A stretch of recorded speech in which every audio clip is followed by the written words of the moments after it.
ऐका, नमस्कार. थोडा वेळ झाला आहे, त्याला कारणीभूत सगळेच आपण आहोत. कारण दिवस मोठा असल्यामुळे बरेच लोक उशिरा आले. कारण सगळ्यांना दिवस मावळल्यावरच सांगायला यायचं आवडतं.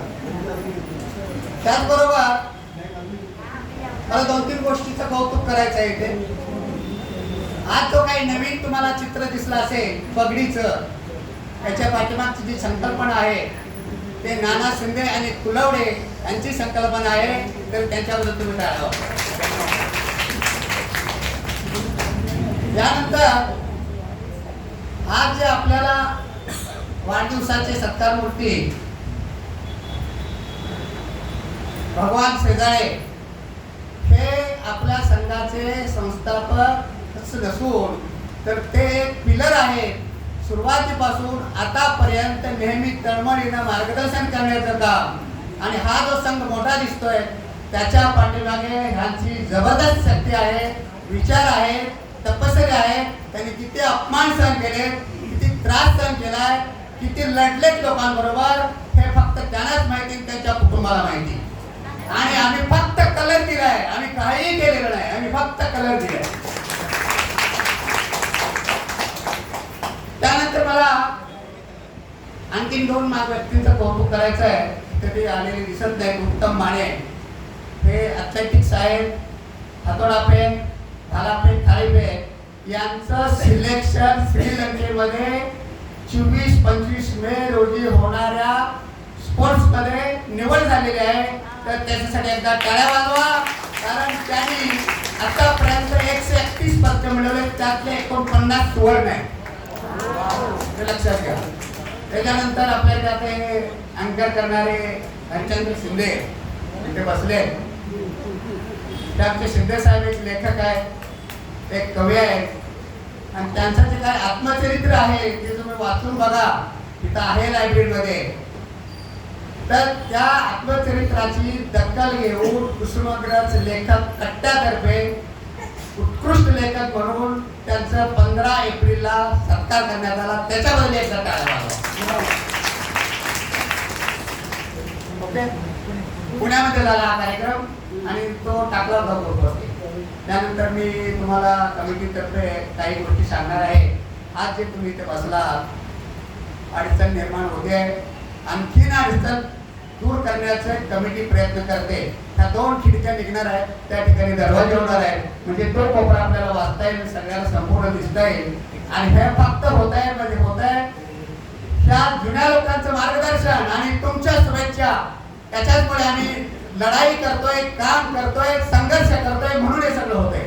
आतापर्यंत जे काही झालेलं आहे याची यादी मी नंतर वाचणारच आहे, आत्ता नाही, वेळोवेळी किती कामं केली ह्या कमिटीनं. आणि ही कमिटी म्हणा, हा जो संघ आहे काय लेवलला होता, कोणत्या लेवलला पोहोचवला हे मी पुराव्यानिशी सिद्ध करून देणार आहे काही वेळ आल्यानंतर. त्यानंतर माझ्या मित्रांनो मला एक सांगायचं आहे. तुम्ही ज्येष्ठ आहात, सुज्ञ आहात, पोक्त आहात, तुम्ही दिवस पाहिलेत, संसार केलाय. परंतु आमच्या संघातली प्रत्येक वस्तू ही संघाची संपत्ती असते, हे लक्षात ठेवा. आमच्या संघातली प्रत्येक वस्तू ही एक संपत्ती असते आणि या संपत्तीचे राखणदार आपण आहात. इथे समजा चुकून काय झालं तर इथे कॅरमच्या सोंगट्या जातात, बुद्धिबळाचे काही स्पोर्ट्सच्या वस्तू जातात. त्यावर तुम्ही लक्ष दिलं पाहिजे. न्यूजपेपर सुद्धा आपली संपत्ती आहे. जर कुणाला हवा असेल बाबा यामध्ये एक आर्टिकल आहे, मला वाचायचं आहे, कमिटीला कुणाकडे सांगून द्या. गुपचूप बॅगेत घालायचं, खिशात घालायचं आणि नंतर मग बाकीचे लोक शोधत बसतात, पेपर आला नाही का. ही सगळी संपत्तीची राखणदार तुम्ही आहात. आम्ही फक्त तुम्ही पुढे केलंय म्हणून आम्ही तुमचे स्वयंसेवक आहोत. एकामुळे कुठलेही काम होत नाही. त्यानंतर मला दुसरं एक अशा 2 गोष्टी सांगायच्या आहेत की म्हातारपण एक शाप आहे आणि जर परावलंबी असेल तर डबल शाप आहे.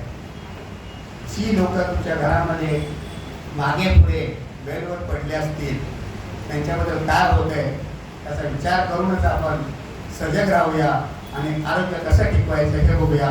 कारण इथे योगाची फॅसिलिटी आहे, हस्तकलेची फॅसिलिटी आहे, कॅरमची फॅसिलिटी आहे, बुद्धिबळाची फॅसिलिटी आहे त्याचा तुम्ही फायदा घ्या आणि इथं आल्यानंतर मंदिरात जी शांती मिळणार नाही त्या ज्येष्ठ नागरिक विरोधात केंद्रामध्ये शांती मिळेल याची मी तुम्हाला ग्वाही देतो.